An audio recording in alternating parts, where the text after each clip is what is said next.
Fala, meus amigos! Como é que vocês estão? Professor Adilson aqui, mais uma vez, né? Para a gente estar dando continuidade às nossas aulas de geografia. Dando continuidade aí aos nossos estudos sobre o continente americano.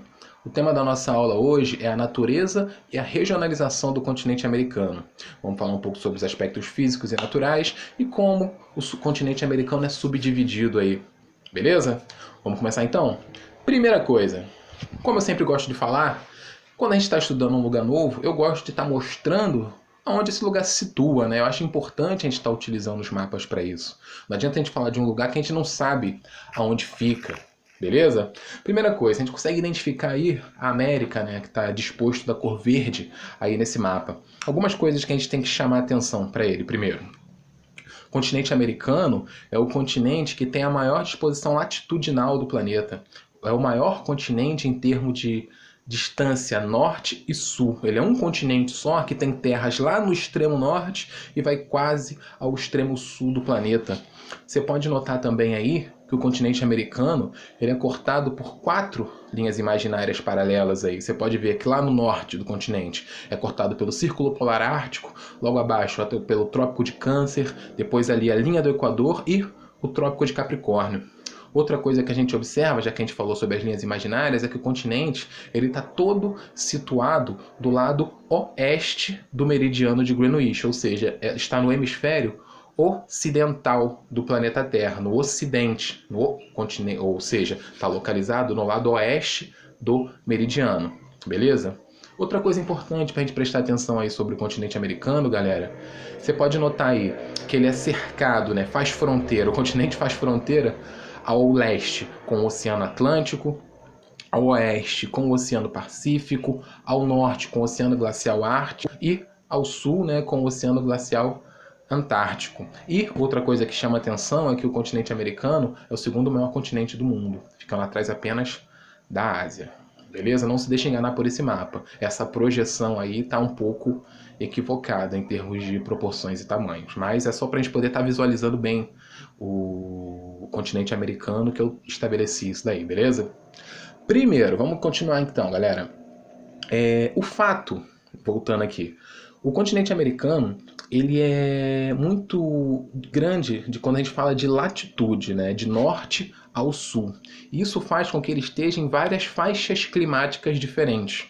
Isso faz com que, devido à latitude do planeta, ele tenha uma grande diferença dentro das suas paisagens. Tem paisagens muito diferentes dentro do mesmo continente. Um exemplo disso, a gente pode observar essa paisagem aqui. Isso aqui é a floresta equatorial. Essa daqui, basicamente, é a floresta amazônica. Você pode notar uma grande planície inundada com uma vegetação bem abundante dentro do continente americano, beleza? Só que essa outra paisagem também está no continente americano. Isso daí é o Alasca, uma área completamente congelada, temperaturas muito baixas, uma área anecumena, que a gente costuma falar, né? Que é uma área que dificulta aí a ocupação humana, devido a vários e vários fatores que podem ser observados nessa paisagem. Outra paisagem que a gente encontra aqui é esse deserto, o deserto do Atacama, aqui na América do Sul. Ou seja, eu mostrei para vocês 3 paisagens bem diferentes dentro do mesmo continente. A ideia da aula é a gente entender um pouquinho por que existem essas paisagens tão diferentes, onde tecnicamente é o mesmo lugar, a gente está falando do mesmo continente.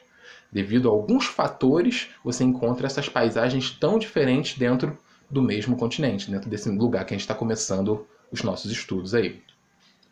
Só que antes disso, né, a gente vai falar primeiro da regionalização. O que é regionalização? É como a gente divide o continente americano. A América é concebida a partir de 2 divisões regionais. Uma obedece ao critério de localização e da posição geográfica do continente, e a outra obedece critérios culturais e econômicos e históricos também, beleza? Mostrando para vocês aí 2 mapinhas aí. O mapa 1, você encontra a regionalização geográfica do continente americano. Você vê a América dividida em América do Norte, América Central e América do Sul. A América do Norte é a parte mais ao norte, a América Central é esse istmo aí. Istmo é essa pequena faixa de terra que liga 2 massas continentais. A América Central é um istmo. Ela é essa pequena massa de terra e algumas ilhas ali que formam o que a gente chama de Caribe. E a América do Sul aqui que fica cortada aí pela linha do Equador. Beleza? Essa é a divisão geográfica, regionalização geográfica do continente americano. Só que o continente americano também tem a regionalização histórico-cultural, que divide a América em América anglo-saxônica e América Latina. Beleza? Estados Unidos e Canadá, América anglo-saxônica, como vocês podem estar vendo aí no mapa 2, e todo o resto do continente, América Latina. Certinho? São as duas formas de se regionalizar. Agora vamos ver um pouquinho do porquê. A regionalização geográfica tem como critério a posição física dos continentes e se refere às respectivas latitudes, respeitando ainda divisões político-nacionais. É dividida em América do Norte, América Central e América do Sul, nosso mapa 1 que a gente viu aí na outra página. E a divisão histórico-cultural, que ela divide o continente americano em América anglo-saxônica e América Latina. Isso está caracterizado também de acordo com o processo de colonização que aconteceu nesse continente. A América anglo-saxônica foi colonizada por países anglo-saxônicos e a América Latina por países latinos. Beleza? As duas formas que se regionaliza o continente americano. Geográfica, América do Norte, Central e do Sul, e histórico-cultural, América anglo-saxônica e América Latina. Beleza, galera? Espero que tenha ficado claro para vocês aí. Vamos lá. Agora falando sobre as características físicas, né, os aspectos físicos e naturais do continente, a gente vai começar falando primeiro sobre o relevo do continente americano. Quando a gente fala de relevo, a gente tem que falar um pouquinho de geologia também, né? Então a gente vai falar um pouquinho das placas tectônicas aqui que atuam com mais intensidade aqui. Eu peguei esse mapinha colorido para ficar mais fácil de visualizar. Estão vendo essa placa amarela, placa Juan de Fuca? Ela faz de encontro à placa norte-americana. Vocês estão vendo que a setinha indica que ela está indo naquela direção. E aqui na América do Sul você vê a placa sul-americana de encontro com a placa de Nazca. Ou seja, são placas que fazem um movimento convergente em direção às outras placas. A placa Juan de Fuca fazendo um movimento convergente para a placa norte-americana e a placa de Nazca fazendo um movimento convergente com a placa sul-americana. Qual a consequência disso? A consequência disso é isso daqui, galera. Estão vendo esse mapa físico da América? O que é um mapa físico? É um mapa que mostra a altitude, né? Mostra como é que é o relevo do continente. Vocês podem ver que na costa oeste do continente você tem as maiores altitudes. Você tem os lugares, as partes mais altas do continente. Por que aconteceu isso? Por causa exatamente do choque dessas placas tectônicas. Você tem lá na parte do norte as montanhas rochosas lá nos Estados Unidos e no Canadá. E aqui na América do Sul você tem a Cordilheira dos Andes, que são cadeias de montanhas formadas exatamente por causa do choque entre as placas tectônicas. E vocês podem observar que do centro ao leste do continente, tanto no norte quanto no sul, você encontra já umas altitudes bem mais baixas. Você tem depressões e planícies. Depressões no centro dos continentes e planícies mais relacionadas ao litoral. Você pode observar aí que na América do Sul você também tem uma planície central ali. Aquilo ali é a bacia amazônica, onde está o rio Amazonas. Beleza? Espero que tenha ficado claro para vocês. Dando continuidade aí, olha só. Toda a parte oeste do continente americano se distingue pela presença de montanhas e altos planaltos. São as partes mais altas do continente estão no oeste. Por causa de quê? Das placas tectônicas que atuam lá. É a partir deles que nascem rios, que percorrem o continente em direção aos oceanos. Os rios nascem nas altas montanhas, descem e vão em direção ao leste, em direção ao Oceano Atlântico. Beleza? Os rios que correm para o Atlântico consistem em grandes bacias hidrográficas, enquanto os rios que correm em direção aos oceanos, Pacífico e Glacial Ártico, são de curta extensão e encaixoeirados, ou seja, eles percorrem um relevo mais acidentado e são rios de menor extensão, são rios menores. Os maiores são os que vão do oeste, né, onde estão as montanhas, em direção ao oceano. Seriam aquilo que a gente fala de rios exorreicos, que são os rios que correm de dentro para fora do continente. Beleza? Agora um exemplo aí, falar de hidrografia. As grandes bacias hidrográficas do continente, eu destaquei só as principais, que eu acho que são mais relevantes aqui para o nosso estudo. A América é abundantemente irrigada por rios e cursos d'água que constituem as bacias hidrográficas. As principais bacias hidrográficas que a gente encontra aqui no continente americano são a bacia hidrográfica amazônica, a bacia do Mississippi, Missouri e a bacia Platina. É um pouquinho delas que eu vou tratar aqui com vocês. A primeira delas, a bacia amazônica, é a nossa bacia hidrográfica, que é a maior bacia hidrográfica do mundo. Eu trouxe para vocês aí esse mapinha, que é o mapa hidrográfico de uma parte do território brasileiro, especificamente da bacia hidrográfica amazônica. A bacia é a maior do mundo, com mais de 7 milhões de quilômetros quadrados, que corresponde a cerca de 22% de toda a água doce disponível em superfície que existe no planeta Terra. Beleza? Possui rios navegáveis, favorecendo a pesca, e a maior parte dessa bacia hidrográfica está aqui no território brasileiro. A bacia hidrográfica amazônica começa lá na Cordilheira dos Andes, com o derretimento das geleiras, e corre em direção aqui ao território brasileiro. Beleza? Nossa próxima bacia hidrográfica é a bacia Platina, né? É a bacia do Rio da Prata, de River de la Plata, eu não sei falar isso em espanhol. É a bacia que pega aí tanto a Argentina, Uruguai, Paraguai, quanto o Brasil. É a bacia hidrográfica lá da nossa região sul. Esses rios, né, que são aí os afluentes da Bacia da Prata, da Bacia Platina, né, eles pegam as regiões mais industrializadas da América do Sul, a região sudeste do Brasil e província de Buenos Aires, situada na Argentina. Ou seja, é um rio que está sendo altamente danificado aí por causa do processo industrial, mas é uma das maiores bacias hidrográficas e merece destaque aqui. E, por último, a bacia do Missouri e Mississippi, né? Você pode notar aí que é um mapa dos Estados Unidos, e você vê que é uma bacia hidrográfica que praticamente corta todo o país. Todas as áreas centrais, né? Todas as partes planas dos Estados Unidos, você pode ver aí que o rio ele se divide por todo o território. Ou seja, nossas 3 bacias hidrográficas de destaque dentro do continente americano, Amazônica, Bacia Platina e Bacia Mississippi-Missouri. Beleza, galera? Dando continuidade aos nossos estudos, falar um pouquinho sobre a vegetação. Como eu falei com vocês, devido à latitude do continente americano, né, que ele vai do extremo norte até quase o extremo sul do planeta, você tem uma variação climática muito diferente dentro do continente. E essa variação climática influencia na forma da vegetação.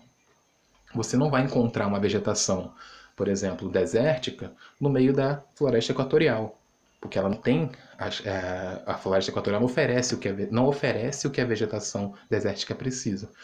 Eu trouxe aí uma imagem que representa para vocês os diferentes tipos de vegetações que vocês encontram aqui dentro do nosso continente, e umas imagens aí que representam, só para vocês vislumbrarem como seria essa paisagem. Beleza? Tem muita vegetação diferente no nosso território, então eu destaquei só algumas, assim, não são nem as principais, mas só algumas para matar a curiosidade, vamos chamar assim. A primeira delas é a vegetação do deserto. A gente fala muito no continente, mas a gente esquece, né, que tem deserto no nosso continente. A vegetação desértica é adaptada à escassez de água, ou seja, é um tipo de vegetação adaptada a passar grande parte da sua vida com pouca água. Então, ela basicamente se baseia em acumular água para ela. Elas costumam ser espinhosas, né? Porque os espinhos eles são as folhas desse tipo de vegetação e eles têm aquela superfície menor para poder evaporar menos água e acumular mais água dentro da planta.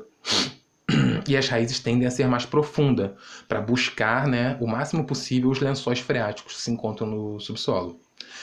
Essa vegetação de deserto são localizadas no nosso continente, principalmente no noroeste do México, na Califórnia, no sul da Argentina e no norte do Chile e também na costa do Peru. São as áreas do continente onde você encontra esse tipo de vegetação, porque você encontra esse bioma, o deserto, para elas poderem estar instaladas, inseridas. Floresta tropical, né? Somos um país tropical, né? O Brasil, nossa maior floresta também merece destaque, né? Floresta tropical da Amazônia. Localizada em áreas intertropicais ou zonas equatoriais, no caso a nossa é equatorial, porque ela é cortada ali pela linha do Equador, e ela tem essa característica de vegetação extremamente abundante devido à grande disponibilidade de água que ela tem ali, por causa da grande quantidade de chuvas. Tem um regime pluvial muito intenso ao longo de todo o ano, a característica desse tipo de vegetação. E finalizando aí, galera, os diferentes tipos de clima. Como eu disse, sempre que a gente falar da natureza do continente americano, tirando a parte do relevo, a gente tem que relacionar tudo com a latitude do nosso continente. Lembra? Quanto maior a altitude, menor vai ser a temperatura. Quanto menor a latitude, maior vai ser a temperatura. Por isso você encontra aí no extremo norte os climas de temperatura mais baixa. Olha para o nosso mapinha, na nossa legenda, vocês conseguem ver que o clima polar e o clima frio estão especificamente lá no extremo norte do continente. São as áreas mais frias porque são as áreas de maiores latitudes. Assim como você vê aí no mapinha, está legendado aí em vermelho, o clima equatorial, que é o clima da área que está cortada ali pela linha do Equador. Ou seja, tende a ter temperaturas mais altas ao longo do ano inteiro. Quanto menor a latitude, maior a temperatura. Quanto maior a latitude, menor é a temperatura. Os climas do nosso continente, eles são influenciados por vários fatores climáticos diferentes. A latitude, como eu acabei de falar, a altitude, a maritimidade, a continentalidade, as massas de ar e as correntes marítimas. Todos esses elementos, eles influenciam em como o clima do continente americano vai se constituir. Por exemplo, você tem um clima frio de alta montanha na Cordilheira dos Andes.